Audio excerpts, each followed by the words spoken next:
¿Alguna vez te has detenido a pensar si de verdad eres libre? No hablo de poder salir a la calle o elegir qué comer hoy.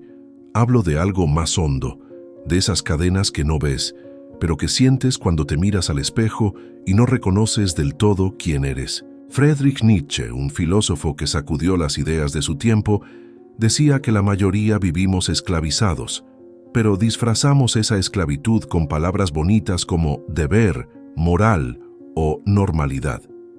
En este video vamos a meternos de lleno en sus ideas, sacadas de la genealogía de la moral y más allá del bien y del mal, para entender por qué, según él, nunca hemos sido libres. Pero no solo vamos a hablar de Nietzsche, vamos a conectar sus palabras con la psicología de Carl Jung, que exploró las sombras de nuestra mente, y con la poesía de Octavio Paz, que nos habló de la libertad desde nuestra raíz latinoamericana.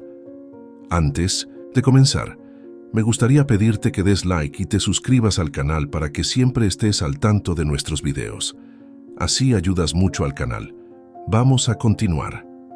Empecemos por una verdad que duele. Nadie nos enseñó a cuestionar lo que nos ata. Desde chicos nos dicen qué está bien, qué está mal, qué debemos querer. Y nosotros, sin darnos cuenta, nos ponemos esas cadenas con gusto, porque así encajamos. Nietzsche lo vio claro. La libertad de que se habla es siempre la libertad de los otros, más allá del bien y del mal. ¿Qué quiso decir? Que lo que llamamos libertad suele ser solo seguir las reglas de alguien más, ya sea la sociedad, la familia o hasta la voz en nuestra cabeza que nos repite lo que deberíamos ser. En México, por ejemplo, cargamos con tradiciones que amamos pero que a veces nos pesan. ¿Cuántas veces has sentido que debes cumplir con algo solo porque así se hace? Esto no es solo filosofía de libros polvorientos, es algo que vivimos todos los días. Piensa en esas veces que te has sentido atrapado, queriendo ser alguien más, pero sin saber cómo. Jung diría que ahí está tu sombra, esa parte de ti que escondes porque no encaja con lo que te enseñaron. Y Paz, en su poesía, nos recuerda que la libertad no es solo romper cadenas externas, sino encontrar sentido en nuestra propia alma. Este video es una invitación a mirar esas cadenas, a preguntarte si de verdad eres quien quieres ser o si solo estás siguiendo un guión que alguien más escribió. Entonces, ¿por qué importa esto? Porque vivir sin cuestionar es como caminar dormido. Nietzsche no quería que nos conformáramos con ser parte del rebaño. Quería que nos atreviéramos a mirarnos de frente, con todo lo que eso implica. El miedo, la duda, pero también la posibilidad de algo más grande, algo que trascienda. Vamos a explorar cómo sus ideas, junto con las de otros pensadores, nos ayudan a entender qué nos esclaviza y cómo podemos empezar a soltar esas ataduras. Porque, aunque suene duro, reconocer que no somos libres es el primer paso para empezar a hacerlo. Si alguna vez te has sentido atrapado, como si algo te jalara hacia atrás aunque no puedas ponerle nombre, tal vez no sean las circunstancias, sino algo más profundo, las ideas que te han metido en la cabeza desde siempre. Nietzsche, en la genealogía de la moral, pone el dedo en la llaga. Lo que llamamos moral, esas reglas de lo que está bien o mal, no es un regalo del cielo. Es una construcción, una especie de trampa que nos hace creer que somos libres cuando, en realidad, solo seguimos órdenes. Él dice, la moralidad es el instinto de rebaño en el individuo, más allá del bien y del mal. O sea, lo que nos parece tan natural, como saber que es justo o correcto, muchas veces no es más que un eco de lo que otros han decidido por nosotros. Piénsalo un momento. Desde que naces, te enseñan a encajar. No hagas esto, no digas aquello, sé bueno, sé obediente. Y no es que esté mal querer llevar la fiesta en paz, pero Nietzsche se pregunta, ¿quién decidió qué significa ser bueno? En la genealogía de la moral, él cuenta una historia sobre cómo nacieron estas ideas. Habla de una lucha antigua entre dos tipos de personas. Los señores, que creaban sus propios valores basados en su fuerza y voluntad, y los esclavos, que, por resentimiento, inventaron una moral para limitar a los fuertes. Esta moral De los esclavos, según él, es la que heredamos, una que premia la obediencia y castiga a quien se atreve a salirse del camino. Pero no creas que esto es solo un cuento de hace siglos. Carl Jung, el psicólogo que exploró los rincones más oscuros de la mente, diría que esa moral se convierte en una sombra dentro de nosotros. La sombra es todo eso que reprimimos porque no encaja con lo que nos enseñaron a hacer. ¿Te ha pasado que sientes rabia o envidia, pero te lo guardas porque no está bien? Eso es la sombra creciendo, y mientras más la ignoras, más te controla. Jung decía que enfrentarla es el primer paso para ser tú mismo, pero la moral que cargamos nos hace temer ese encuentro. Y no solo es cosa de la mente. Mircea Eliade, un estudioso de las religiones, explica que la moral muchas veces viene de lo que llamamos sagrado.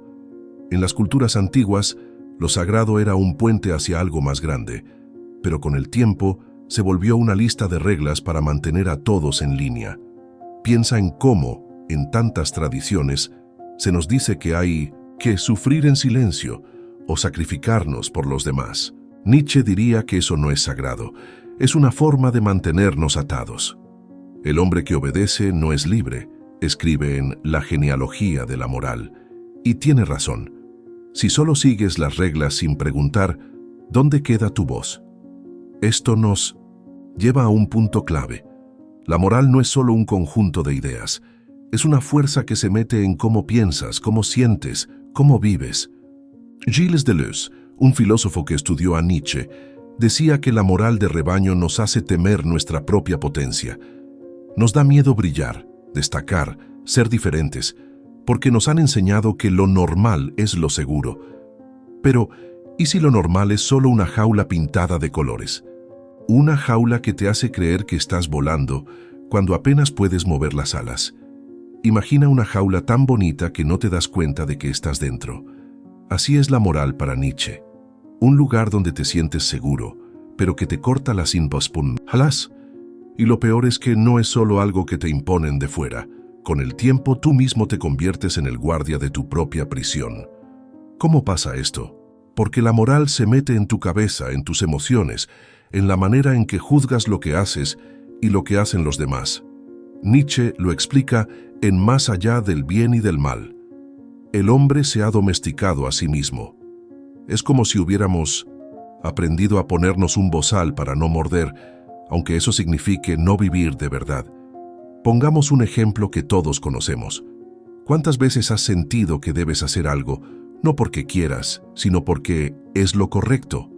Tal vez te quedas callado cuando quieres gritar, o sigues un camino que no te llena porque es lo que toca.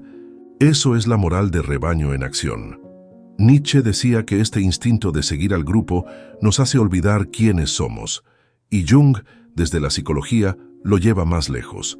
Cuando reprimes lo que realmente sientes, eso no desaparece, se queda en tu sombra creciendo, hasta que un día explota o te consume. El hombre que no enfrenta su sombra vive a medias, decía Jung. ¿No te ha pasado que de repente te sientes perdido, como si algo dentro de ti estuviera pidiendo a gritos que lo escuches? Esto también tiene raíces espirituales. Mircea Eliade, que estudió cómo las religiones dan forma a nuestra vida, decía que la moral muchas veces nace de la idea de lo sagrado, pero se desvirtúa. Lo que empezó como una búsqueda de sentido se convierte en una lista de debes y no debes. Piensa en cómo, en muchas tradiciones, se nos dice que el sacrificio es noble, que hay que poner a los demás primero. Nietzsche no lo compraba. Para él, eso es una trampa que te hace renunciar a tu propia fuerza. El que se arrodilla ante los demás nunca se levanta ante sí mismo, escribe en La genealogía de la moral. Y aquí es donde se pone interesante. ¿Y si lo que llamamos virtud es solo una forma de mantenernos pequeños? Ahora, llevemos esto a nuestra vida de todos los días.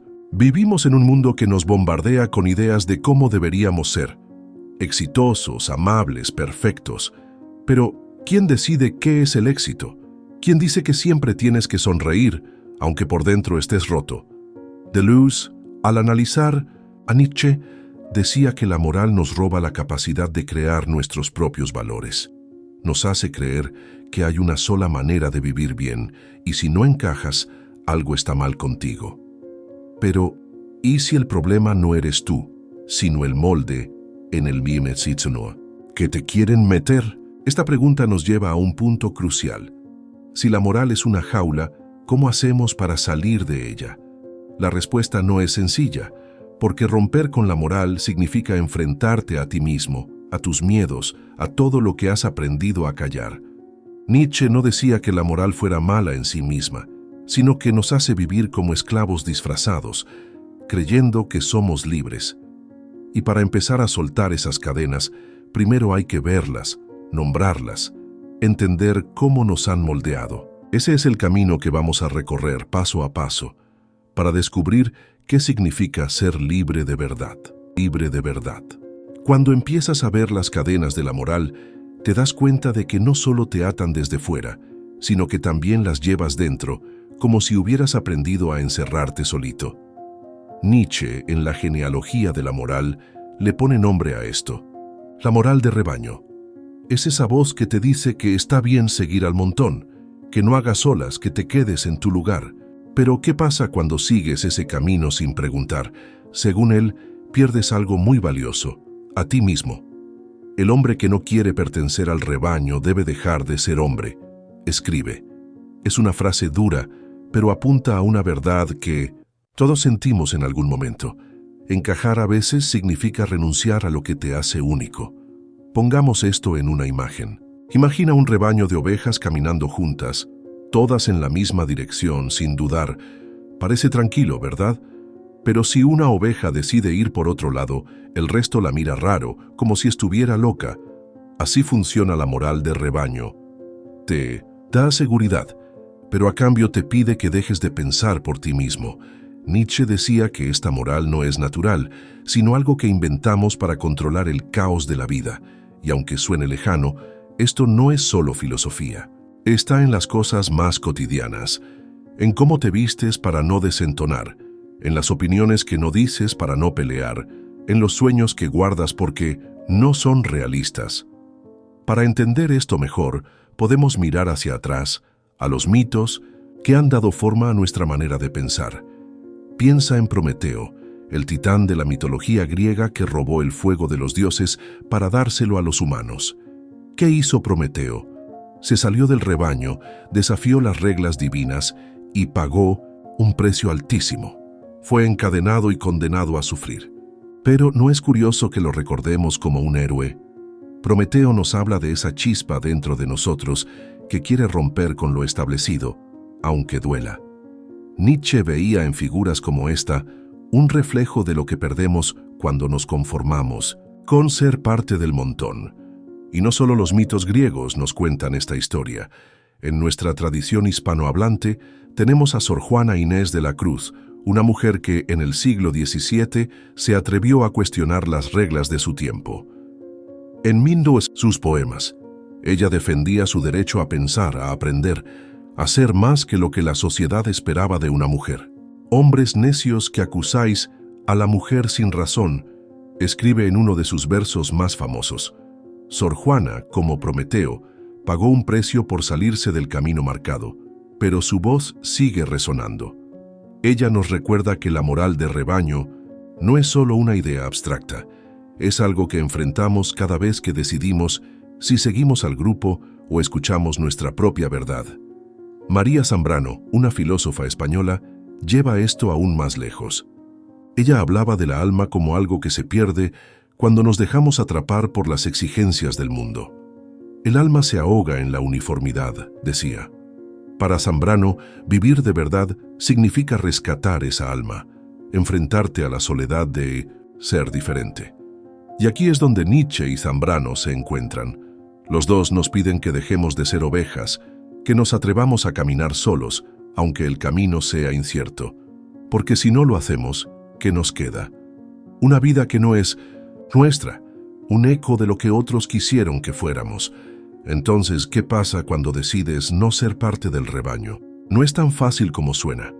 Nietzsche no decía que basta con rebelarte y ya. Salirte del camino significa enfrentarte a una soledad que asusta, a esa sensación de no pertenecer. Pero para él, esa soledad es el precio de ser tú mismo. La genealogía de la moral explica que la moral de rebaño nos hace temer nuestra propia libertad, porque ser libre implica tomar decisiones, equivocarte, cargar con las consecuencias. El hombre prefiere querer la nada antes que no querer, escribe. Es una idea que te hace parar y pensar, ¿no será que a veces elegimos seguir al grupo porque es más fácil que decidir por nosotros mismos? Esto nos lleva de vuelta a la psicología.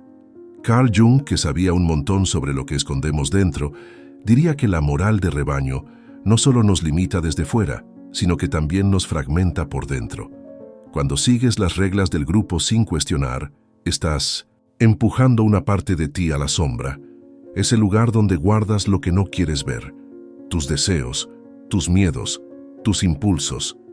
Jung decía que la sombra no es algo malo, sino una parte de ti que necesita ser reconocida. Nadie se ilumina imaginando figuras de luz, sino haciendo consciente su oscuridad, escribió. Si sigues al rebaño, evitas esa oscuridad, pero también evitas conocerte de verdad. Pongamos un ejemplo más cercano. Imagina que siempre has querido hacer algo diferente, como cambiar de trabajo, viajar solo o decir lo que realmente piensas, pero algo te detiene.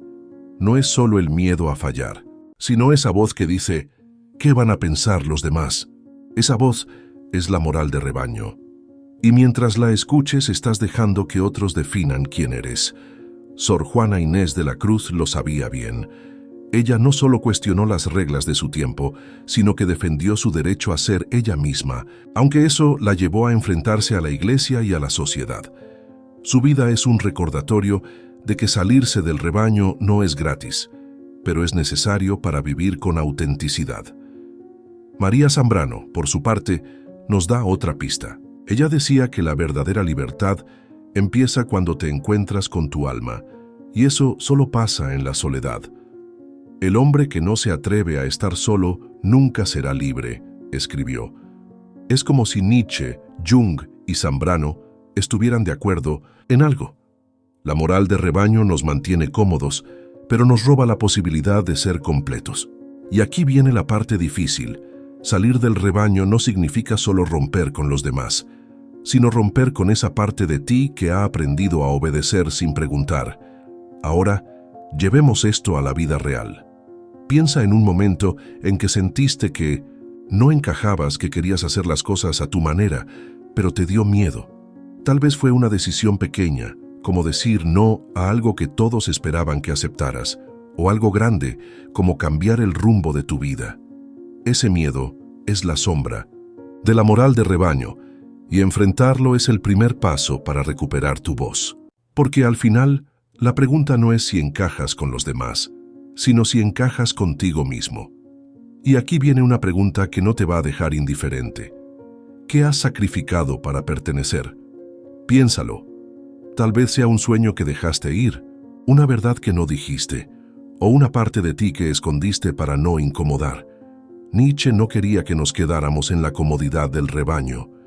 Él veía en cada uno de nosotros la posibilidad de ser algo más, algo único. Pero para llegar ahí, hay que empezar por reconocer lo que nos ata, lo que nos hace actuar, como si no tuviéramos otra opción. Ese es el comienzo de un camino que no es fácil, pero que promete algo que la moral de rebaño nunca te dará. La chance de ser tú mismo, sin máscaras, sin excusas. Si ya empezaste a ver cómo la moral de rebaño te ha mantenido atado, el siguiente paso es preguntarte, ¿y ahora qué? ¿Cómo se vive sin esas cadenas? Nietzsche no se quedaba en señalar lo que está mal. Él proponía un camino, una idea que suena casi como un mito, el superhombre o Übermensch. Pero no te imagines a un héroe con capa. El superhombre no es alguien que vuela o salva el mundo. Es una persona que se atreve a crear su propia vida, a decidir qué vale la pena, sin seguir las reglas que otros le imponen. En Así habló Zaratustra, Nietzsche lo dice claro: Dios está muerto y nosotros lo matamos. Esa frase no es solo una provocación, es una invitación a tomar las riendas de tu existencia. Para entender al superhombre, tenemos que hablar de la voluntad de poder, el motor que, según Nietzsche, mueve todo lo vivo. No es solo querer mandar o tener poder sobre otros, es una fuerza interna. Esa chispa que te empuja a crecer, a superar tus límites, a dejar tu huella. El hombre es algo que debe ser superado, escribe en Zaratustra. O sea, no se trata de conformarte con ser quien eres ahora, sino de ir más allá, de convertirte en alguien que vive según sus propios valores. Es como si Nietzsche te estuviera diciendo: no te quedes en lo que te enseñaron, construye tu propio camino. Esto suena inspirador, pero también da vértigo, porque ¿cómo decides qué es importante si ya no sigues las reglas de siempre?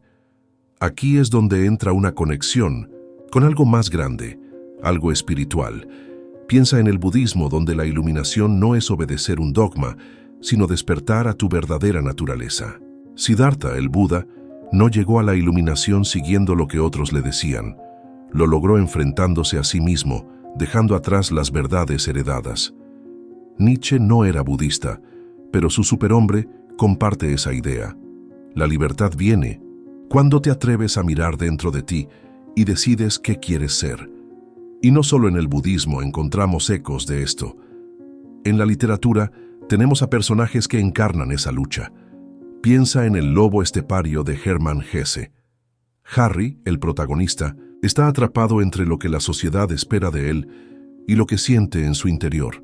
Su transformación no es fácil, pasa por el dolor, la duda, pero al final empieza a descubrir quién es realmente. Hesse, influido por Nietzsche, nos muestra que el camino del superhombre no es un paseo. Es una batalla interna, un acto de valentía. Solo aquel que se pierde a sí mismo puede encontrarse, escribe Hesse, y esa idea resuena con lo que Nietzsche quería. Jordan Peterson, un psicólogo moderno que ha estudiado a Nietzsche, lo pone en términos que todos entendemos. Ser un superhombre es tomar responsabilidad por tu vida. No es culpar al mundo, a tus padres o a las circunstancias. Es decir, yo decido qué hago con lo que me toca. Peterson dice que esto es casi un acto espiritual, porque al crear tus propios valores, te conectas con algo más grande, con un propósito que trasciende lo cotidiano. Y aquí está el punto. El superhombre no es un ideal imposible. Es una posibilidad que vive en cada uno de nosotros, esperando que tengamos el valor de alcanzarla. Pero, ¿cómo se ve el superhombre en la vida real? No es alguien que sale en las noticias o que tiene millones de seguidores. Es más bien esa persona que, en el silencio de su día a día, decide vivir a su manera, aunque el mundo le diga que está equivocado. Nietzsche lo imaginaba como un escultor que toma el caos de su vida y lo convierte en algo con sentido. En Así habló Zaratustra dice: crear, eso es la gran redención del sufrimiento.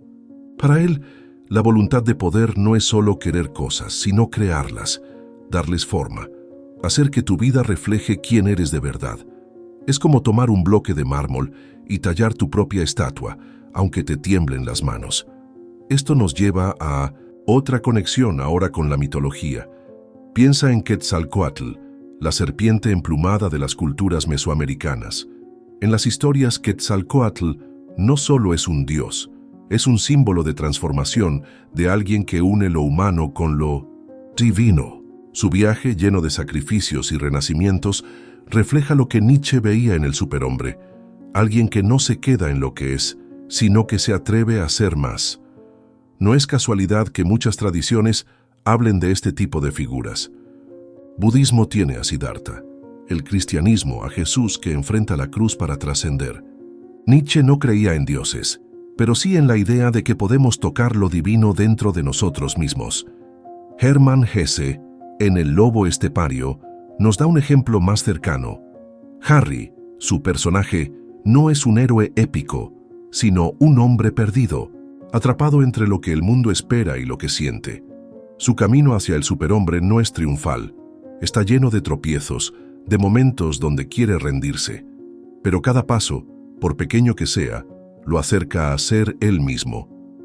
El hombre no está hecho para la felicidad, sino para la grandeza, escribe Hesse, y eso es puro Nietzsche. El superhombre no busca estar cómodo, busca ser auténtico, aunque eso signifique caminar contra la corriente. Jordan Peterson, que ha traído las ideas de Nietzsche al mundo actual, dice algo que pega duro. Elige tu propio sufrimiento. Suena raro, pero tiene sentido. La vida te va a dar problemas, quieras o no. El superhombre no es alguien que evita el dolor, sino alguien que decide qué dolor vale la pena cargar para crecer. Es como elegir tus batallas, pero no con los demás, sino contigo mismo. Peterson conecta esto con la responsabilidad. Si quieres ser libre, tienes que cargar con el peso de tus decisiones, sin culpar a nadie más. Y eso, para él, es un acto casi sagrado, porque te pone en contacto con el sentido de tu vida. Ahora, piensa en tu propia vida. ¿Cuándo fue la última vez que hiciste algo porque de verdad lo sentías, no porque era lo que debías hacer? Tal vez fue algo pequeño, como decir lo que piensas en una discusión, o algo grande, como dejar un trabajo que no te llenaba. Esos momentos, por chiquitos que parezcan, son chispas de la voluntad de poder. Son instantes donde decides ser el escultor de tu vida, no solo un pedazo de mármol en manos de otros. Y aquí va una pregunta que no te va a soltar fácil. ¿Estás creando tu vida o solo estás obedeciendo? Piénsalo. El superhombre de Nietzsche no es un destino al que llegas y ya. Es un proceso, un camino donde cada paso cuenta. Pero para caminarlo, tienes que dejar de lado la idea de que alguien más te va a decir cómo vivir. Ese es el desafío, y también la promesa, de la voluntad de poder. Si el superhombre es alguien que crea su propio camino, hay algo que no podemos ignorar. Ese camino está lleno de espinas. Nietzsche no era de los que endulzan las cosas, y en Crepúsculo de los Pumecientos ídolos lo dice sin rodeos. Aquello que no me mata me fortalece. No es una frase para poner en una taza de café. Es una verdad cruda sobre el sufrimiento. Para él, el dolor no es algo que hay que evitar a toda costa, sino una puerta, un portal hacia algo más grande. El sufrimiento, bien entendido, puede ser el empujón que te lleva a trascender, a dejar atrás las cadenas que te atan y convertirte en alguien nuevo. Esto no es solo una idea filosófica. Está en el corazón de muchas tradiciones espirituales. Piensa en el cristianismo. La crucificación de Jesús no es solo un final trágico, sino un momento de transformación. La cruz, con todo su dolor, lleva a la resurrección, a un estado más allá de lo humano. Padre, si es posible, aparta de mí este cáliz, dice Jesús en Getsemaní, mostrando que hasta él sintió el peso del sufrimiento, pero lo enfrenta, y ese acto lo convierte en un símbolo de trascendencia. Nietzsche no creía en la religión, pero veía en estas historias un reflejo de lo que el hombre puede hacer, usar el dolor como un puente hacia algo superior. El budismo también nos habla de esto. El concepto de dukkha, que a veces se traduce como sufrimiento, no es solo dolor físico o emocional, es la insatisfacción profunda de la vida, esa sensación de que algo falta. Buda enseñó que no se trata de huir de dukkha, sino de entenderlo, de atravesarlo para llegar a la iluminación. El noble camino óctuple comienza con el reconocimiento del sufrimiento, dice el Dhammapada. Para Nietzsche, el sufrimiento no lleva a la resignación, como en algunas interpretaciones religiosas, sino a la acción, a la creación de algo nuevo a partir de las cenizas de lo que fuiste. Y no solo en la religión encontramos esta idea. En la literatura, el sufrimiento es el motor de las grandes transformaciones. Piensa en Crimen y Castigo de Dostoyevsky. Raskolnikov, el protagonista, comete un asesinato creyendo que está por encima de la moral, pero el peso de su acto lo lleva a un sufrimiento que lo destroza. Ese dolor, sin embargo, no lo destruye del todo.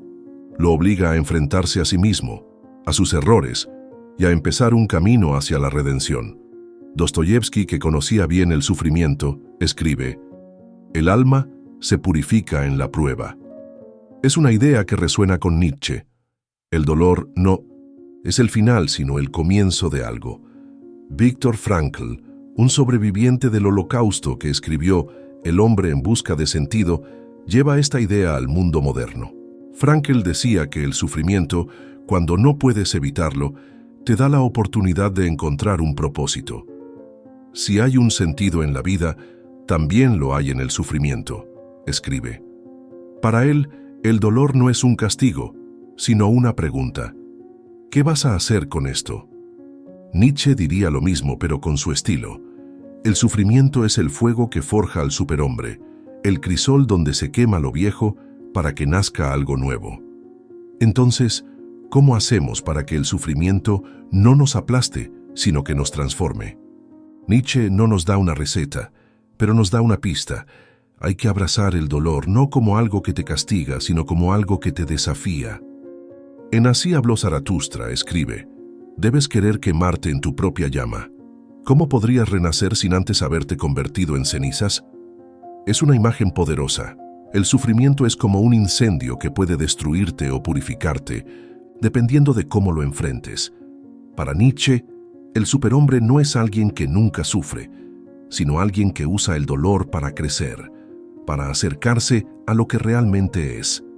Esto nos lleva a otra voz, la de Octavio Paz, que exploró el sufrimiento desde una perspectiva más cercana a nuestra cultura. En El laberinto de la soledad, Paz habla de la soledad como una forma de dolor que todos cargamos, pero que también nos puede despertar. La soledad no es un castigo, sino un encuentro, escribe. Para él, enfrentarte a ese vacío interior es el primer paso para encontrar sentido. Es como si Paz y Nietzsche se dieran la mano.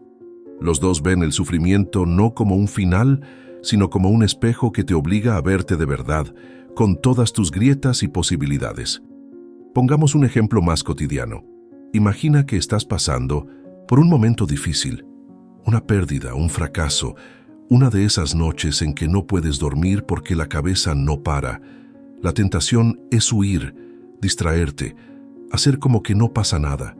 Pero, ¿qué pasa si, en lugar de correr, te detienes y miras ese dolor de frente? Viktor Frankl diría que ahí está la clave. El sufrimiento te obliga a preguntarte qué quieres hacer con tu vida. En su libro cuenta cómo en los campos de concentración encontró sentido en los peores momentos. El hombre puede conservar una chispa de libertad incluso en las peores condiciones, escribe. Esa chispa es lo que Nietzsche llamaría voluntad de poder. Y no es solo cosa de filósofos o sobrevivientes. En la mitología el sufrimiento siempre ha sido un portal. Piensa en el descenso de Inanna, la diosa sumeria, al inframundo. Para renacer, Inanna debe despojarse de todo, su ropa, su poder, su identidad. Ese viaje lleno de dolor la transforma. Es una historia que se repite en tantas culturas, desde el sacrificio de Quetzalcóatl hasta el exilio de Moisés. El sufrimiento, en estas historias, no es un castigo, sino un rito de paso. Nietzsche lo sabía. Solo a través del dolor se llega a la grandeza. Escribe en Más allá del bien y del mal. Es una idea que nos reta a ver el dolor no como enemigo, sino como maestro. Ahora llevemos esto a tu vida. Piensa en un momento en que sufriste de verdad. Tal vez fue una traición, una pérdida o simplemente esa sensación de que no encajas. ¿Qué hiciste con ese dolor? ¿Lo escondiste o lo enfrentaste? Aquí está lo que Nietzsche, Frankl y Paz nos dicen. El sufrimiento no es el final de la historia. Es el comienzo de una transformación, si te atreves a cruzarlo. Y eso nos lleva a una pregunta que no puedes ignorar. ¿Y si tu mayor dolor fuera el camino hacia tu libertad? Esa pregunta no es fácil de responder, porque implica mirarte de frente con todo lo que cargas. Pero es justo ahí, en ese encuentro con el dolor, donde empieza a dibujarse algo nuevo. Nietzsche no quería que viéramos el sufrimiento como una maldición, sino como una oportunidad para renacer. Y ese renacimiento no es solo para los héroes de los mitos o los personajes de los libros. Es para ti, para mí, para cualquiera que decida tomar el dolor y convertirlo en un puente hacia algo más grande.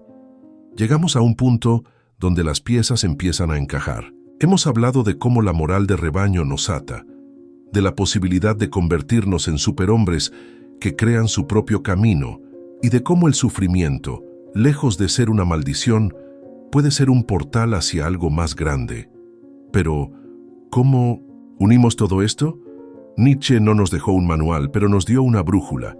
La idea de que la libertad no es algo que te dan, sino algo que conquistas, paso a paso, enfrentándote a ti mismo.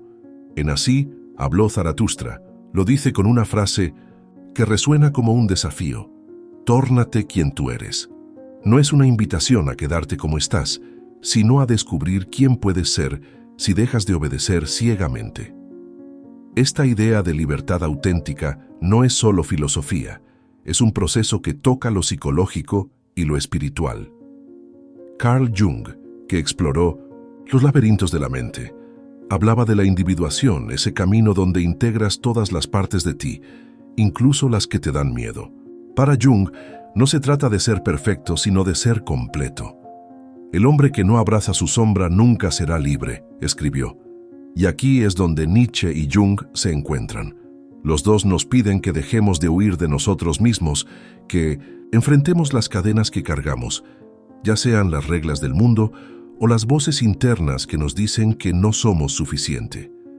Piensa en cómo esto se conecta con algo más grande, con lo que Teilhard de Chardin, un filósofo y sacerdote, llamó la evolución consciente.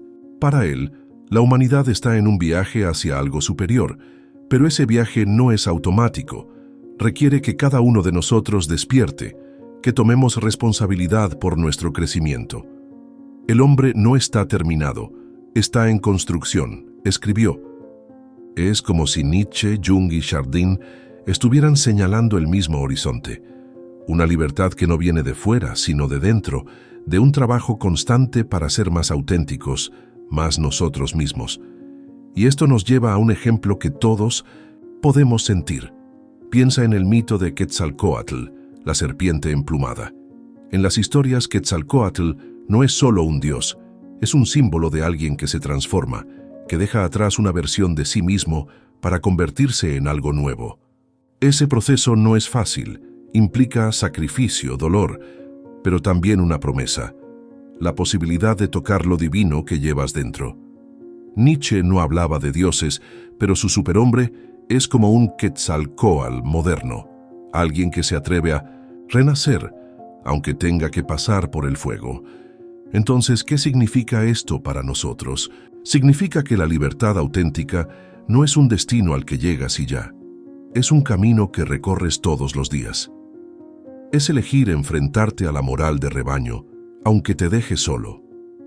Es usar tu voluntad de poder para crear algo que tenga tu firma, no la de los demás, y es aprender a ver el sufrimiento no como un castigo, sino como una oportunidad para crecer. Como decía Viktor Frankl, cuando no podemos cambiar las circunstancias, nos queda el desafío de cambiarnos a nosotros mismos. Esa es la libertad que Nietzsche quería que encontráramos. Pero ¿cómo se vive esa libertad en el día a día? No se trata de hacer cosas espectaculares o de romper con todo de un día para otro. A veces es tan sencillo como parar un momento y preguntarte, ¿esto que estoy haciendo es porque lo quiero o porque siento que debo? Nietzsche nos empuja a hacernos esas preguntas, a no dar por sentado lo que nos han enseñado. En Más allá del bien y del mal, escribe, el que lucha con monstruos debe cuidarse de no convertirse en uno. Es un recordatorio. El camino hacia la libertad no es solo pelear contra las cadenas externas, sino también contra las que tú mismo te pones cuando dejas de cuestionar. Esto conecta con lo que Octavio Paz decía sobre la soledad. En El laberinto de la soledad, habla de cómo enfrentarnos a nosotros mismos, con todas nuestras dudas y miedos. Es el primer paso para encontrar sentido. El hombre que no se encuentra a sí mismo está perdido, escribe. Para Paz, la libertad no es solo romper con las reglas del mundo, es encontrarte en el silencio, en esos momentos donde no hay nadie más que tú y tu verdad. Es como si Nietzsche y Paz nos estuvieran diciendo lo mismo. La libertad auténtica empieza cuando dejas de buscar respuestas fuera y empiezas a escuchar lo que llevas dentro. Y aquí entra otra pieza del rompecabezas, el sufrimiento. No podemos hablar de libertad sin hablar del dolor, porque, como vimos, es parte del camino. Nietzsche, Jung, Frankl, todos coinciden en que el sufrimiento no es algo que debas evitar a toda costa. Al contrario, es como un maestro que te obliga a crecer. Piensa en una historia que todos conocemos, el viaje de Odiseo en la Odisea.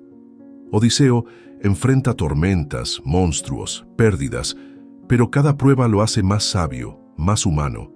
Su sufrimiento no lo destruye, lo transforma. El hombre que no ha sufrido no sabe quién es, podría haber dicho Nietzsche, y esa idea está en el corazón de su filosofía. Entonces, ¿cuál es el mensaje que nos llevamos? Que la libertad no es un regalo, es algo que construyes. Es decir, no a la moral de rebaño cuando te pide que te olvides de ti mismo. Es usar tu voluntad de poder para crear una vida distinta, una que tenga tu voz. Y es aprender a caminar con el sufrimiento, no como una carga, sino como un compañero que te enseña. Como decía Teilhard de Chardin, no somos seres humanos teniendo una experiencia espiritual. Somos seres espirituales teniendo una experiencia humana. Esa es la libertad que Nietzsche quería que encontráramos. Una que nos conecta con algo más grande, con la posibilidad de ser más de lo que nos dijeron que podíamos ser. Y aquí está la invitación final.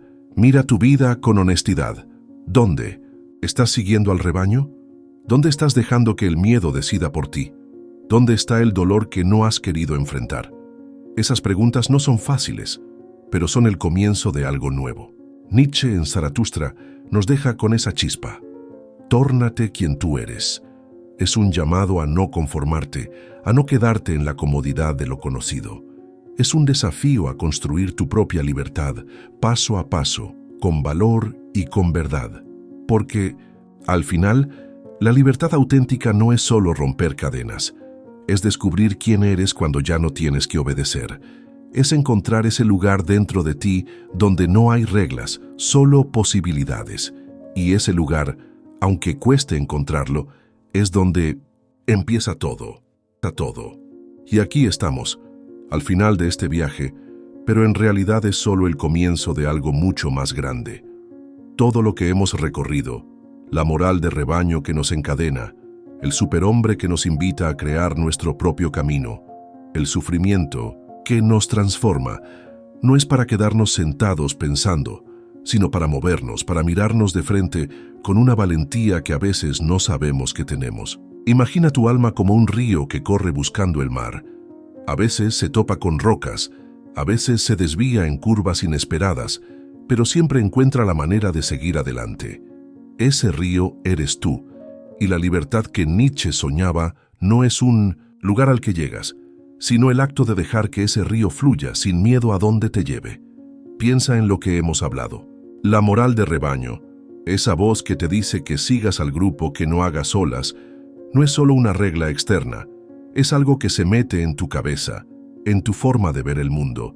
Pero cuando empiezas a cuestionarla, cuando te atreves a decir, esto no es para mí, algo cambia. No es que de repente te vuelvas libre, pero das un paso, y cada paso cuenta. Nietzsche, en Así habló Zaratustra, nos dejó un desafío que resuena como un eco. Tórnate quien tú eres. No es una orden para ser perfecto, sino una invitación a descubrir quién eres de verdad, más allá de lo que te han dicho que debes ser. Esto conecta con lo que Carl Jung decía sobre la individuación, ese proceso de volverte completo, de integrar todas las partes de ti, incluso las que te asustan. El hombre que no abraza su sombra nunca será libre, escribió.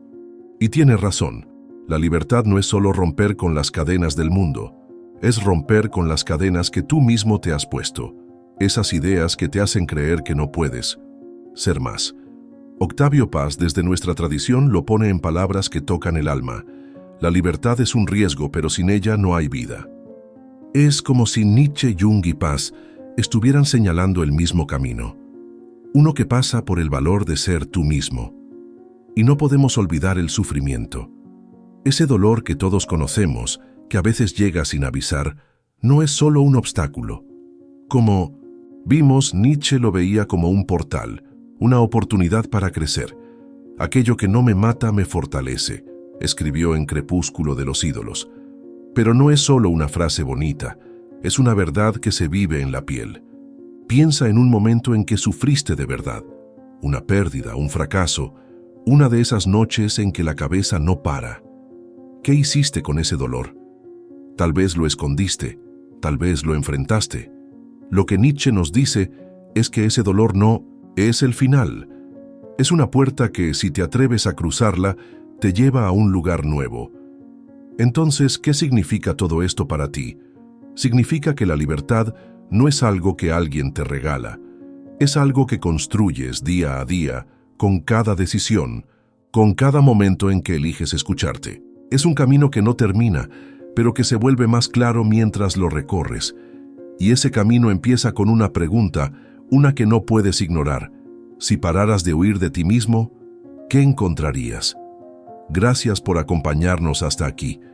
Que este sea solo el comienzo de lo que vas a construir. No olvides dejar tu like y suscribirte al canal para más videos que inviten a reflexionar. Hasta el próximo encuentro.